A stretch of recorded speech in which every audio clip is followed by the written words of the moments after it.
Blender vai ser de graça, para sempre. E esse vídeo aqui é para provar para você que isso é um fato irrevogável. Você vai entender agora por que o Blender é de graça, vai entender por que ele sempre vai ser de graça e vai entender também a única forma na qual o Blender pode deixar de ser gratuito e vai entender que essa forma é tão extrema quanto a declaração de uma guerra. Primeiramente, se você chega na página da Blender Foundation, você vai ver que ele se anuncia como um software livre, não como um software gratuito. Aliás, nada é de graça, né? Tipo, ele é financiado, só não obrigatoriamente através de assinaturas, né? O Blender vive de doações.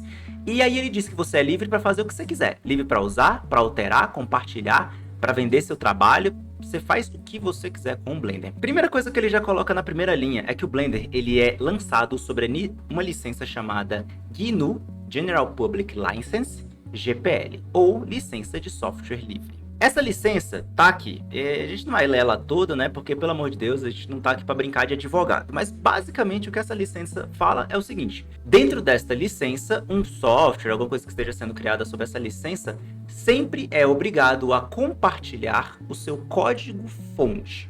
Então você não pode publicar o Blender sem publicar também o código-fonte. O código-fonte é a programação. Se você publica a programação, é como se você, ao invés de entregar um PDF, que não dá para alterar sem ferramentas específicas, você está entregando o documento de texto, que pode ser alterado no teclado. É a mesma coisa aqui. Quando você vem aqui, ele fala, o código-fonte que devolvemos no Blender.org é licenciado no GNU GPL 2.0, né, no caso, e versões posteriores. Então, tipo, a licença vai atualizando e o Blender vai correndo com a licença.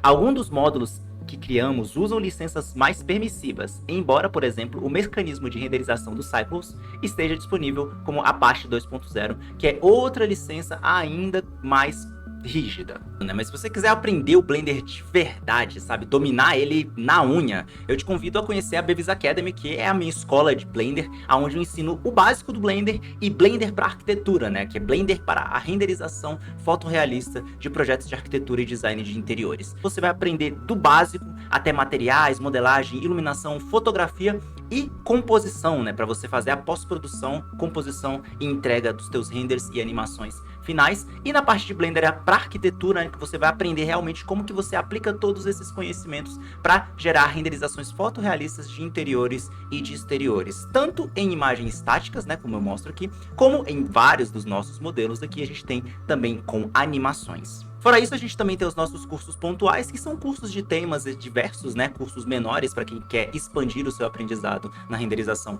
e no 3D. E finalmente, nós temos os módulos de empreendedorismo, onde você tem o módulo Artista Pro, que te ensina a criar perfis em plataformas de freelancer para ganhar dinheiro online trabalhando com 3D. Marketing digital, que ensina você a configurar suas redes sociais para que você possa ser encontrado, né, por pessoas e ser contratado ou contratada de fato para fazer trabalhos com 3D. E proposta de valor irresistível, que te ensina a criar os teus orçamentos, né, tuas propostas de orçamentos para fazer com que o cliente feche com você de maneira mais fácil, porque às vezes a gente faz o orçamento e o nosso orçamento vira meio que o nosso próprio inimigo, porque a gente não consegue adicionar valor e sensação de riqueza e urgência naquele orçamento para que o cliente feche mesmo com a gente, né? É um módulo feito para você diferenciar as suas propostas de orçamento. Então, se você tá interessada ou interessado em aprender o Blender de uma vez por todas e aprender tudo isso que eu tô falando aqui para vocês, tanto os cursos pontuais como as partes de empreendedorismo, o link tá aqui na descrição para você conhecer a Bevis Academy, tá? E se você entrar, desde já, eu já digo, seja muito bem-vinda ou bem-vindo à Bevis Academy, e eu tô lá para você para poder prestar suporte durante a semana, tá bom?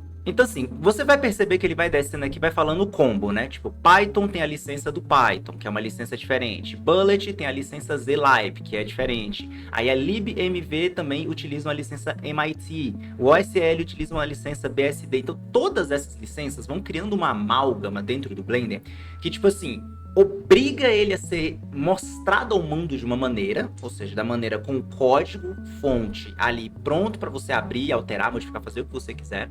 E se alguém quiser pegar o Blender para cobrar por ele, ou fazer o que ele sugere aqui em cima, que é você pode distribuir versões alteradas do Blender, né?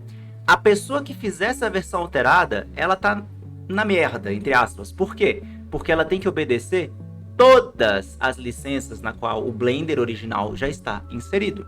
Então, GNU GPL, zlib, Python, MIT, BSD, é muita coisa, né? Mas calma, porque no final do vídeo eu quero te falar exatamente a única forma como tudo isso aqui pode ser anulado e o Blender se torna pago. Essas licenças, elas vão ser exportadas com essa nova versão do Blender que você ou outra pessoa criar e alterar. Então, o próximo Blender que for criado por uma pessoa aleatória tem que vir junto com essas licenças. Então, você fala, pô, não vale a pena então pegar o Blender e tentar criar um Blender pago, né? Tipo um Blender Studio Edition. Porque esse Blender Studio Edition teria que ver com esse monte de licença que pra eu cobrar é impossível. Porque o código-fonte tá lá. Tipo, eu cobro pro negócio, mas o código-fonte tá lá, o cara pega o código-fonte, compila no computador dele e ele mesmo redistribui. Não dá pra cobrar por isso. Só que aí tem a questão das fake news, né? Houve um tempo que rolava fake news dizendo que se você fizesse alguma coisa dentro do Blender, você não tinha direito de propriedade intelectual do seu projeto só porque ele foi feito dentro do Blender. Como se o seu projeto dentro do Blender herdasse essas licenças. Isso é uma mentira. Tipo, você vê aqui, ó. O que você cria no Blender é da sua propriedade exclusiva. Não existe essa conversa de que o Blender, ele tira o seu direito de propriedade do seu trabalho. Todas as suas artes, imagens, arquivos e vídeos, incluindo arquivos .blend, que são os arquivos com formato do Blender em si, eles são seus. Sua propriedade, que pode ser violada nas leis de propriedade intelectual que a gente conhece no mundo. A própria Blender Foundation anuncia, isso significa que o Blender pode ser utilizado comercialmente por artistas e estúdios para fazer filmes de animações ou efeitos especiais, por artistas de jogos para trabalhar em jogos comerciais, cientistas para criar pesquisas e por estudantes em instituições educacionais. Ou seja, o que você fizer no Blender é teu, propriedade intelectual é tua, não interessa, é a mesma coisa se você tivesse feito papel e caneta. Algo um pouquinho diferente se aplica a addons, né, que ele vai falar aqui que, tipo, você tem uma API Python do Blender, que é parte integrante do Blender em si, né, e você pode utilizar isso para desenvolver ferramentas dentro do Blender, os famosos addons, que eu tô sempre divulgando aqui no canal, porque eles realmente adiantam muito a nossa vida. Só que a licença GNU GPL, que é a licença do Blender, ela exige que esses scripts, se publicados, sejam compartilhados sobre uma licença compatível com a GNU GPL. Você tem liberdade para vender os scripts, mas a venda fica restrita ao serviço do download em si. Seus clientes receberão scripts sobre a mesma licença, com as mesmas condições gratuitas que todos têm para o Blender. Isso daqui é até uma coisa meio complexa de falar, porque entra em duas questões. O addon em si, se você comprar o addon, você pode compartilhar o addon com quem você quiser, porque o addon em si, os scripts que fazem as funções do addon funcionar, operam aqui no GPL. Beleza. Mas, por exemplo, se você tem um addon, e esse addon tem uma biblioteca de assets, como é o caso do Vegetation, que tem várias vegetações, várias gramas, árvores e o caramba.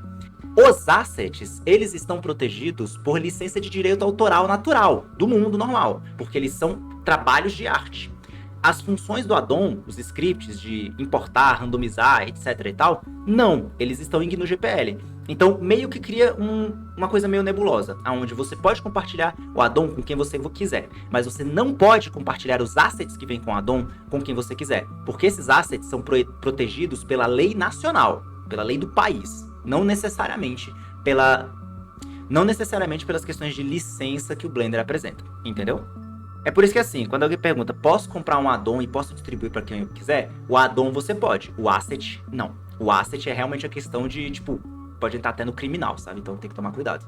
Eles chegam a falar sobre a licença do site, mas eu acho que isso não é questão pra gente entrar, porque a gente não quer mexer no site da Blender Foundation. Mas a gente quer mexer exatamente nisso daqui, na arte, no programa e também nos addons. Então, o que isso conclui?